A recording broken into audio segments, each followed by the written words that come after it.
Good afternoon mga bok. Pakita ko lang sa inyo itong na-encounter namin ng customer namin mga bok. NMAX B2 mga bok. Dinala dito yung motor, tinutulak, ayaw umandar. So syempre, pagdating ni sir, una natin chinek battery. Kaka-try nila, nalobat na. Kasi nangyari, may redondo siya, pero ayaw tumuloy ng andar. Puro lang siya redondo.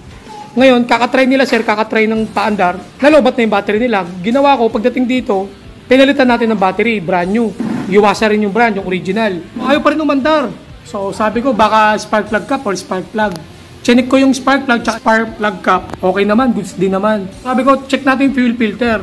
So pina-on ko yung motor, pag on, walang ugong, wala akong ugong na naririnig. Ito na, binaklas ko na. So una kong check yung supply ng wiring. Which is, ito yun mga bok, ito. Check ko may supply naman, kompleto naman yung supply. So may kuryente naman. Kumbaga, sabi ko naman, baka fuel IC mga bok. Binaklas ko na yung fuel pump IC. Ito na yung nakita namin mga bok. Nakagulat kami ng customer, pare-parehas kami. Ayun na. Ganito na yung kulay ng niya, fuel pump niya mga bok. Kulay sunog na siya. Tapos, tinry ni sir tanggalin yung mga terminal. Pagtanggal niya, kusa nang nasira yung mga terminal mga bok. Kasi kakita namin nito, sunog na yung mga wiring. Ayun mga bok. Ayun, nakita nyo sunog na. Ayun mga bok, sunog na. Putol-putol na yung mga bok, putol na. Ayan, ito pa yung isang part ng fuel IC mga bok. Putol na. Pati dito mga bok, ayun, putol-putol na yan. Ayan. Ayan. So, pakita ko sa inyo mga bok, bata pa tong motor ni sir. Ilang odo lang to. Ay mga bok, lobat na, 11.4. Binalik ko na kasi yung luma niyang battery. Yan mga bok, 9.5 mga bok. 9.5 lang yung odo niya. Nagkaganyan na yung fuel pump mga bok. So tatanungin nyo, bakit nagganyan yung fuel pump niya mga bok? Ngayon in-interview ko yung customer. Paano niya gamitin yung motor? Sabi niya, bihira niya lang kasi gamitin to. Simula nag-resign siya sa trabaho, yung NMAX niya, pampalengke na lang yan. Araw-araw ka na mamalengke, sir? Hindi pa. So, sa isang linggo, ilang beses ka na mamalengke? Twice a week lang na mamalengke si sir. Ibig sabihin nun, sa isang linggo, 2 beses lang nagagamit yung motor niya, pampalengke lang yung gamit pa. Hindi talaga nalalayo. Tapos, tinanong ko rin si sir, kung saan siya nagpapagas. Si sir nagpapagas dun sa, hindi siya sa Big 3, hindi siya sa Caltex, Petron, sa Shell. Gasoline station siya na hindi siya kasama sa Big 3. Hindi ko na sasabihin yung pangalan. Kasi ayoko rin naman i-pinpoint na yung gasoline station yung may problema. Kasi mga bok, pagbukas pa lang namin ng fuel pump, nangamoy na, tignan nyo yung gasolina niya mga bok. Kala nyo used oil. Ang gamit pala ni sir, yung regular, yung kulay green. Pero tignan nyo naman yung naging itsura. Kulay used oil na siya mga bok. Tapos yung amoy, ang baho na amoy panis. Amoy masangsang siya mga bok. Binidyoan ko mga bok para magkaroon tayo ng awareness. Silipin natin yung tangke niya mga bok.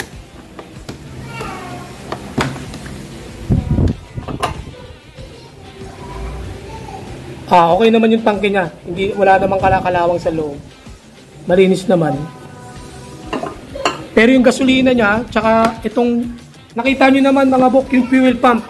Yung fuel pump, dapat ang kulay niyang ganito kaputi yan. Tignan nyo naman mga bok na sunog. Pati sa loob, yung motor dun sa loob may kalakalawang na. Ayun mga bok. So, ang hinala namin dito ni sir, pwedeng sa gasolina niya nakuha to, yung hindi magandang quality ng gasolina. Possible lang mga bok, hindi ko sinasabing yun na yung nangyari ha. Pero possible din na si sir, dahil hindi masyadong gamit yung motor, napapanisan siya ng gasolina. Nandun yan mga bok, dalawa lang yan. It's either napapanisan siya or hindi magandang quality ng gasolina yung napapagas niya. Tapos hindi pa masyadong gamit yung motor niya. Sa isang linggo, 2 beses lang sila mamalengke. Yan mga bok. Kaya redondo lang ng redondo kasi wala nang gasolinang sinusupply.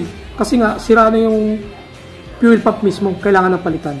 Yan mga bok, putol-putol na. Ayan. Sunog-sunog na. Kaya mga bok, lesson learned mga bok, pag magpapagas tayo dun sa trusted natin na gasoline station, tapos yung mga motor natin, kung hindi natin gagamitin, tanggalin natin lahat ng liquid. Diba, matagal natin hindi gagamitin, mga ilang buwan. Tapos kung hindi naman masyadong gamit, pero ginagamit siya, hindi lang siya masyadong gamit, huwag tayong magpa-full tank. Pagastan tayo ng mga 1 liter, 2 liters, tapos pag naubos, tsaka lang tayo ulit magpagas. Para hindi tayo napapanisan ng gasolina. Katulad ngayon mga bok, chinek namin sa supplier natin, ang brand new na fuel pump ng NMAX V2 na original Yamaha is naglalaro sa 5,900 hanggang 6,000 mga bok. So hindi biro yung presyo. Kaya ngayon ang plano namin ni Sir, dahil kulang pa yung budget niya, ibabalik muna namin, tas balak niya sa end of the month, babalik siya rito. Papakabit siya ng brand new na fuel pump. So yan mga bok, maging lesson learn yan mga bok sa inyo. Ayan. Para hindi mangyari sa atin to. Kung hindi gagamitin yung motor, tanggalin yung gasolina, yung langis. Kung gamit naman siya pero hindi palagi, kuminsanan nyo lang gamitin, huwag nyo lagi pa-full tank para hindi kayo abutin ng pagkapanis ng gasolina. Katulad nito mga buko. Tapos, magpapagas lang tayo sa mga trusted nating gasoline station. So kayo na yung bahala niyan mga buko. Ayoko sabihin na na dahil sa gasoline station, yung mga sinabi kong dahilan ng pagkasirap, mga possible lang yun mga buko. Kasi, alam mo naman, sa social media, mahirap magsalita ng ng sure ka. Talagang marami sa yung magagalit.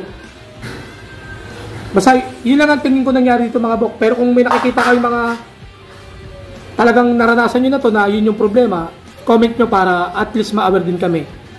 Pero sa tingin namin dito yun, kasi bata pa yung motor. Yung palit ng fuel filter natin is 12,000. Yun nga lang, simula nung nawala ng trabaho si Sir, hindi na masyado nagagamit yung motor. Na makikita nyo mga buko, pati yung pin ng fuel IC, wala na, putol lang.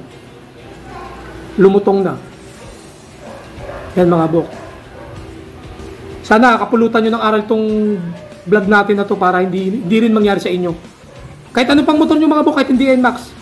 Basta ang motor nyo is FI. Kasi kita nyo naman yung fuel pump natin, maraming wiring yan. So, yan. Kung alam nyo yung tamang nangyari dito, yung surbol na nangyari, comment nyo. Pero ang tingin ko talaga dito, about to sa gasolina. Kasi, pati yung lumabas na gasolina, napakaitim mga bok. Kulay kala mo use oil. Tapos ang baho mga bok. Tapos sinunog niya yung mga wiring sa loob. Ayan. So hanggang dito na yung mga vlog natin mga bok. Kaya awareness lang to mga bok. So hanggang dito na lang mga bok. Maraming salamat.